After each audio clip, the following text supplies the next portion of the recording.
Hello students, previous video के अंदर जो टॉपिक हमने स्टडी किया था वो अपना टॉपिक था सिग्निफिकेंट फिगर। तो वहाँ पर हमने इस टॉपिक के अंदर स्टडी किया था कि सिग्निफिकेंट फिगर का मीनिंग क्या होता है, वो किसी भी नंबर के अंदर कितने क्लियर है। और लास्ट में हमने स्टडी किया था कि अगर अपने पास कोई कैलकुलेशन है और वहाँ पर कोई रिजल्ट आ रहा है तो उस रिजल्ट को हम कितने सिग्निफिकेंट फिगर की फॉर्म में रिप्रेजेंट करेंगे। तो उसके लिए कुछ रूल्स थे, दो रूल्स मैंने आपको लिखवाए थे। डिवीजन और मल्टीप्लिकेशन के लिए एक रूल लिखवाया था, एडिशन और सब्ट्रैक्शन के लिए एक अलग से रूल लिखवाया था। क्लियर। तो इन सब चीजों के बारे में हम स्टडी कर चुके हैं प्रीवियस वीडियो के अंदर। अभी जो टॉपिक हम स्टार्ट करने जा रहे हैं वो अपना टॉपिक है laws of chemical combination.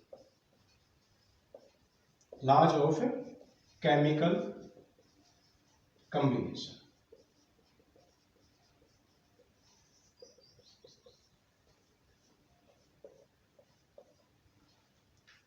Clear है। अब टॉपिक स्टार्ट करने से पहले थोड़ा सा हम स्टडी कर लेते हैं कि इसके अंदर हम किन चीजों के बारे में स्टडी करेंगे। क्लियर है।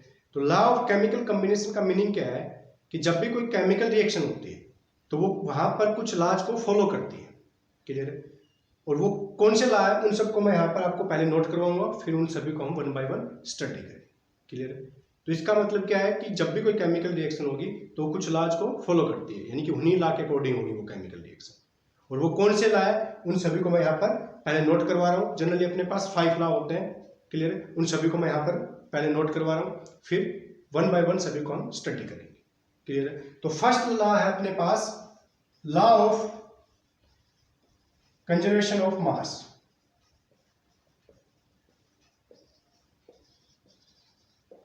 सेकंड लॉ है अपने पास law of constant composition.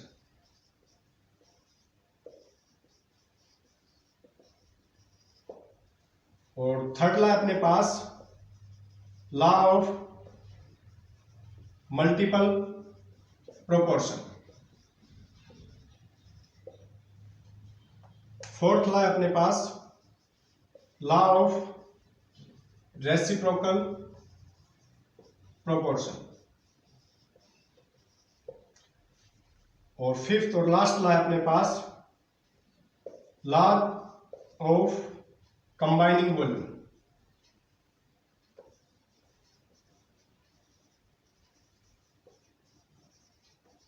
Combining volume जिसको हम गे-लुजैक लॉ भी बोल देते हैं। गे-लुजैक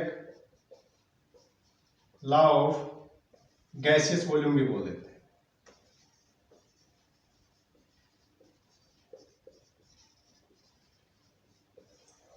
क्लियर। तो इन सभी लॉ को हम वन बाय वन स्टडी करेंगे, यानी कि जब भी कोई केमिकल रिएक्शन होगी तो इन लॉ को फॉलो करेगी। क्लियर। तो इन सभी लॉ को स्टडी करते हैं, इन लॉ का मीनिंग क्या है। क्लियर है। और केमिकल रिएक्शन के अंदर इनका क्या यूज है, इनको स्टडी करते हैं। तो फर्स्ट जो लॉ है अपने पास वो क्या है, लॉ ऑफ कंजर्वेशन ऑफ मास। तो इसके बारे में स्टडी करते हैं।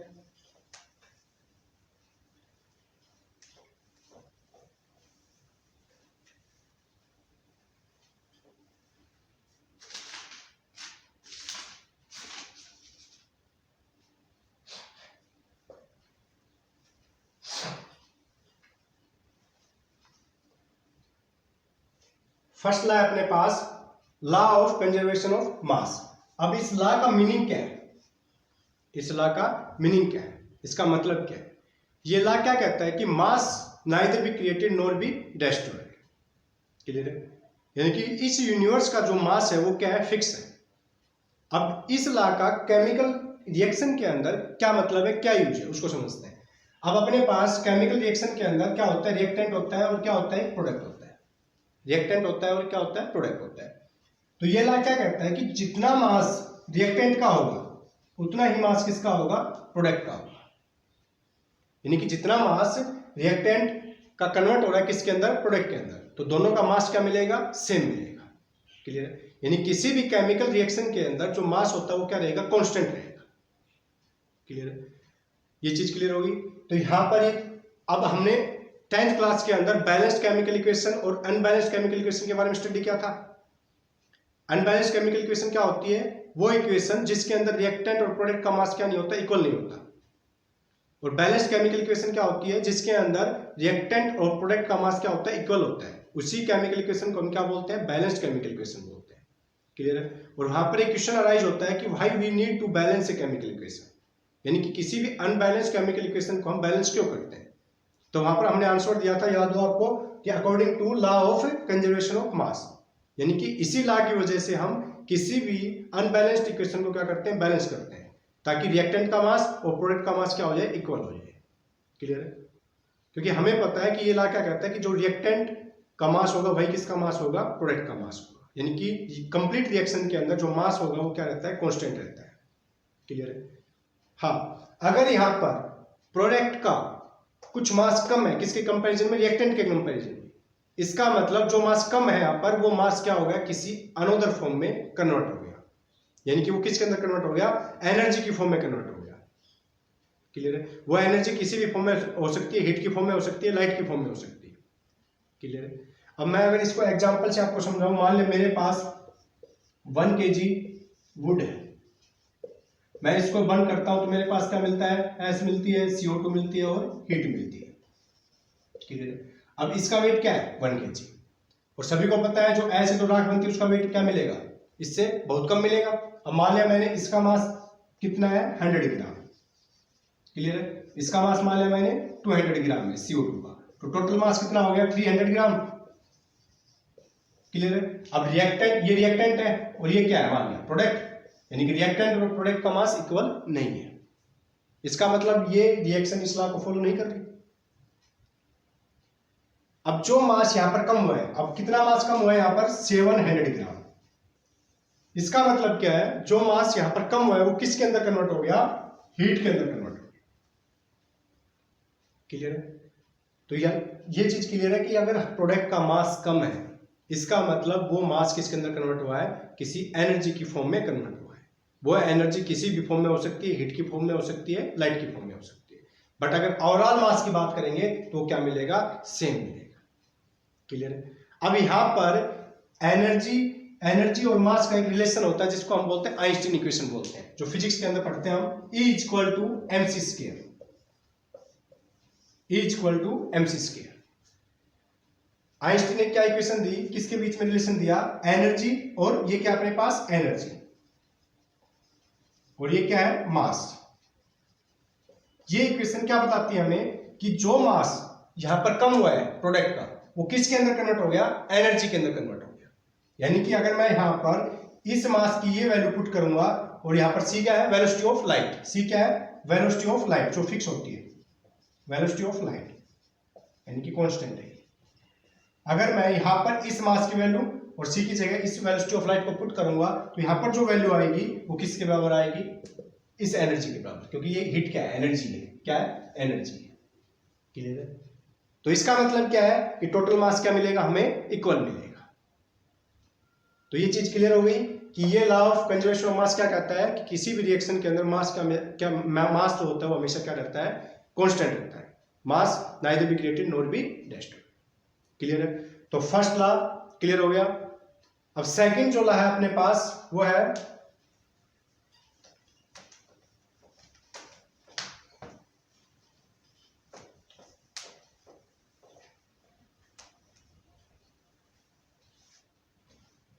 Law of constant composition. Law of constant composition.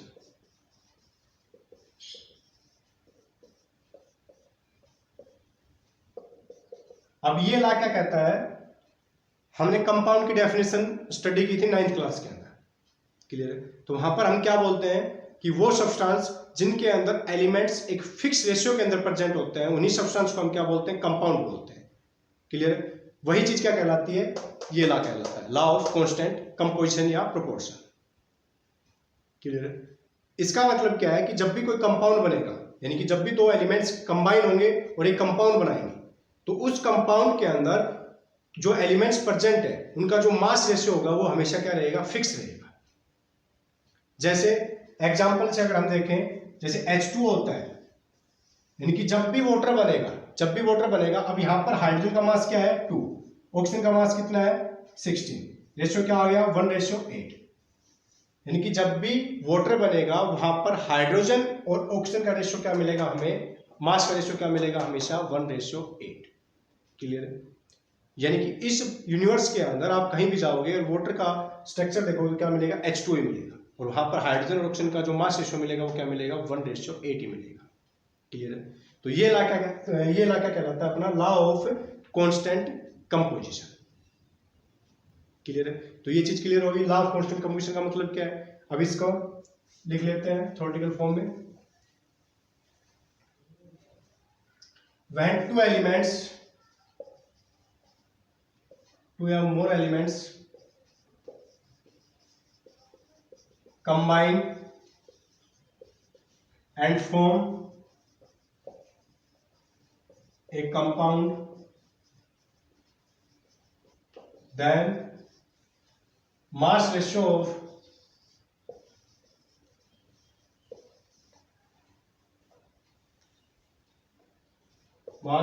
of elements are fixed। Clear है? या कांस्टेंट।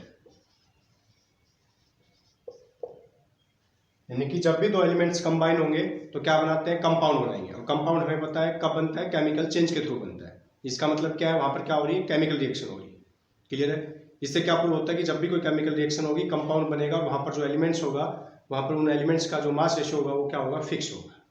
क्लियर है? और इसी चीज को हम क्या बोलते हैं, लॉ ऑफ कांस्टेंट कंपोजिशन या प्रोपोर्शन। क्लियर है? तो सेकंड लॉ क्लियर हो गया। अब इसके बाद जो अपना थर्ड लॉ आता है वो क्या है, law of multiple proportion.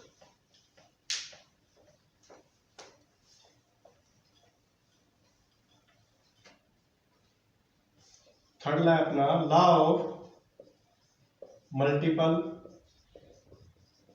Proportion.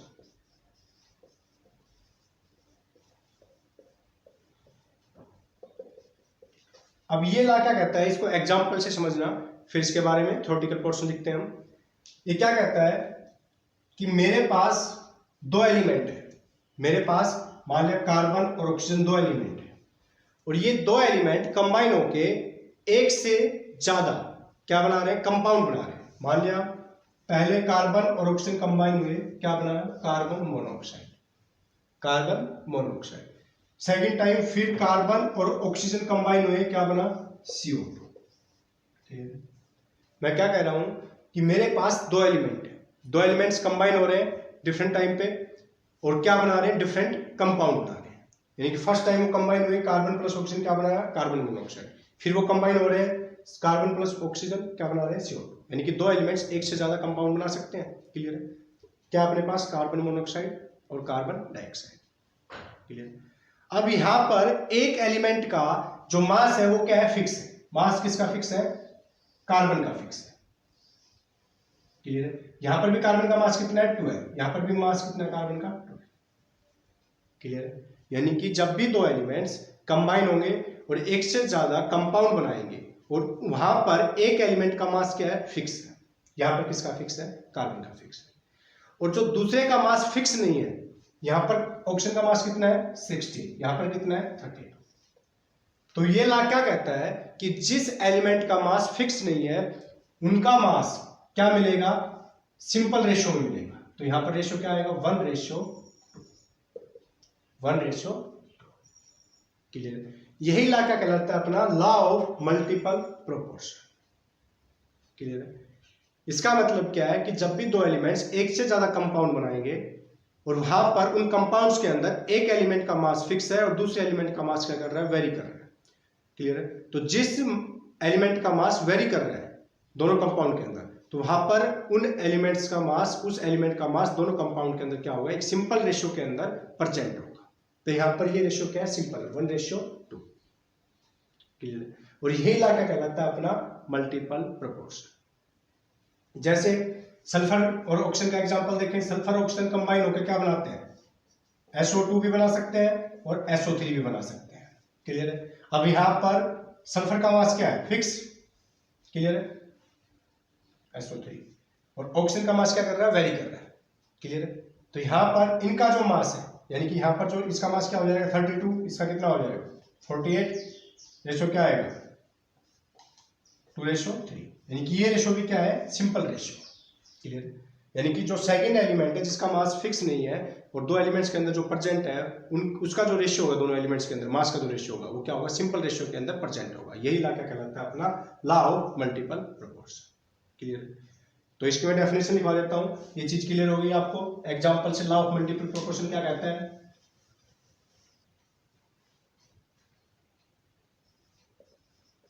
when two elements combine and form two or more compounds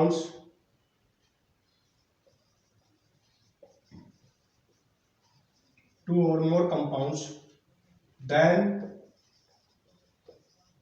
masses of one element which combine with a fixed mass of another element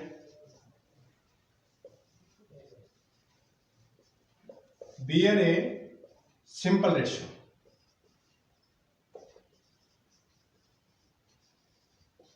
clear है? तो ये चीज clear होगी। फॉर एग्जांपल, अगर example हम यहां पर देना चाहें तो कार्बन ऑक्सीजन कंबाइन होकर क्या बना रहे हैं, कार्बन मोनोऑक्साइड भी बना सकता है, कार्बन ऑक्सीजन कंबाइन होकर कार्बन डाइऑक्साइड भी बना सकता है। क्लियर है? अब यहाँ पर इसका कार्बन का जो है वो मास क्या है, फिक्स है। क्लियर है? Masses of one element which combine with a fixed mass of another element. तो यहाँ पर कार्बन क्या होगा, ये अनदर एलिमेंट, और जो एक एलिमेंट है वन एलिमेंट वो क्या कर रहा है, वेरी कर रहा है। तो यहाँ पर इसका रेशियो जो इनके मासेस का जो रेशियो मिलेगा वो क्या मिलेगा, सिंपल रेशियो में मिलेगा। तो यहाँ पर कितना हो गया 16, इसका कितना हो गया 32। तो दोनों का रेशियो क्या आएगा, 1:2। क्लियर है? तो इसको हम एग्जांपल के फॉर्म में लिख सकते हैं। तो ये चीज क्लियर होगी, लॉ ऑफ मल्टीपल प्रोपोर्शन क्या होता है, थर्ड लॉ क्या होता है। क्लियर है? अब जो नेक्स्ट लॉ है उसको स्टडी करते हैं अपने।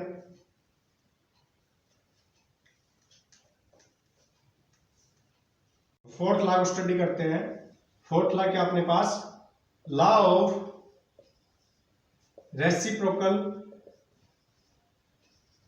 Proportion. Law of reciprocal proportion.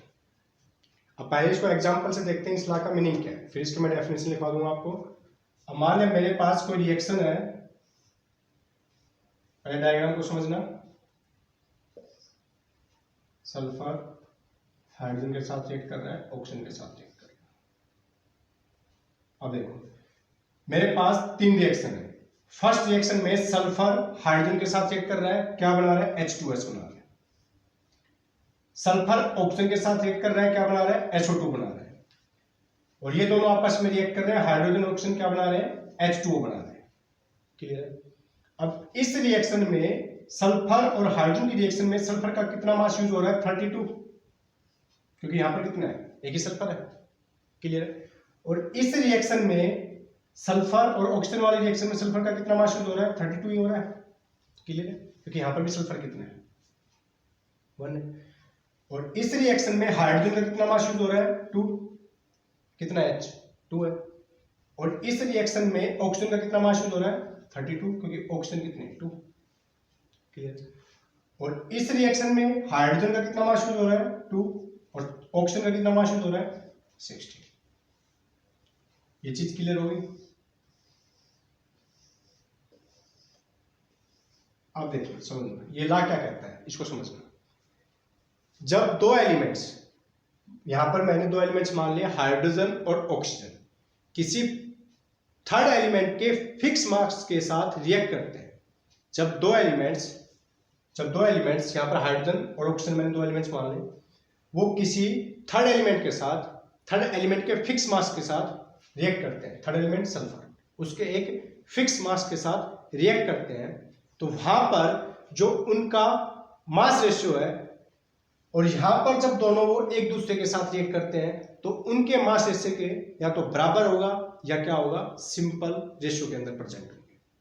Just क्या होगा, मल्टीपल होगा रेशियो का। दोबारा से समझना। अब यहां पर मेरे पास मैंने दो एलिमेंट लिए, हाइड्रोजन और ऑक्सीजन, ये रिएक्ट कर रहे हैं किसी थर्ड एलिमेंट के फिक्स मास के साथ।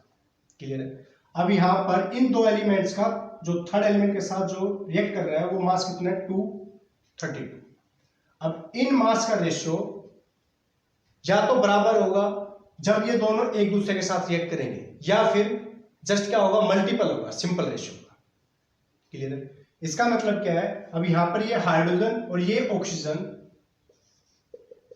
रिएक्ट कर रहे हैं किसके साथ, सल्फर के साथ, किसी थर्ड एलिमेंट के फिक्स मास के साथ।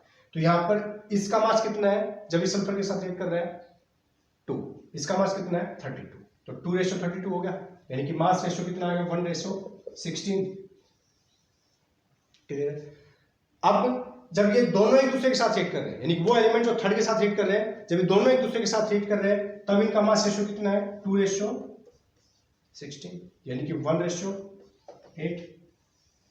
तो ये ला क्या कहता है, या तो ये दोनों मास रेशियो क्या होंगे, इक्वल, या एक दूसरे के क्या होंगे, सिंपल मल्टीपल। अब यहां पर क्या है, ये क्या है, जस्ट मल्टीपल है इसका।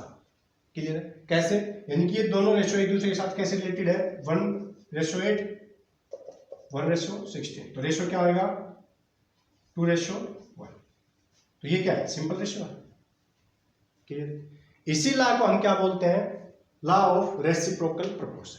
जस्ट आपको इतना पता होना चाहिए, ये क्या कहता है कि जब दो एलिमेंट्स किसी तीसरे एलिमेंट के फिक्स मास के साथ रिएक्ट करते हैं और वहां पर उस फिक्स मास के साथ उन दो एलिमेंट्स का जो मास रेशियो आएगा वो कितना है, 2:32, यानी कि 1:16।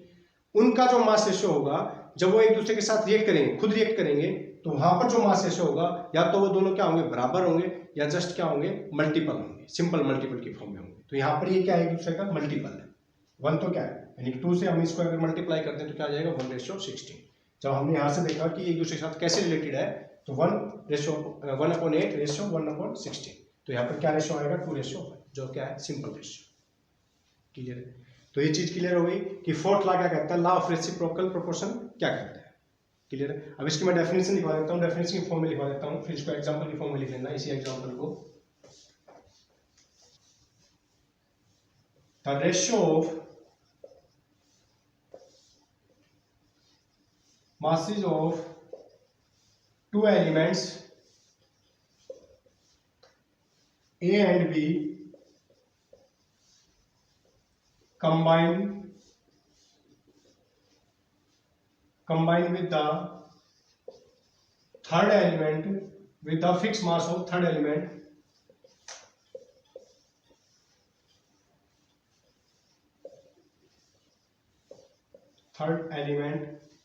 थर्ड एलिमेंट को मान लेता हूं C,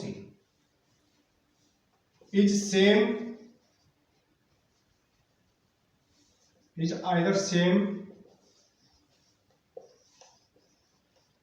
या सिंपल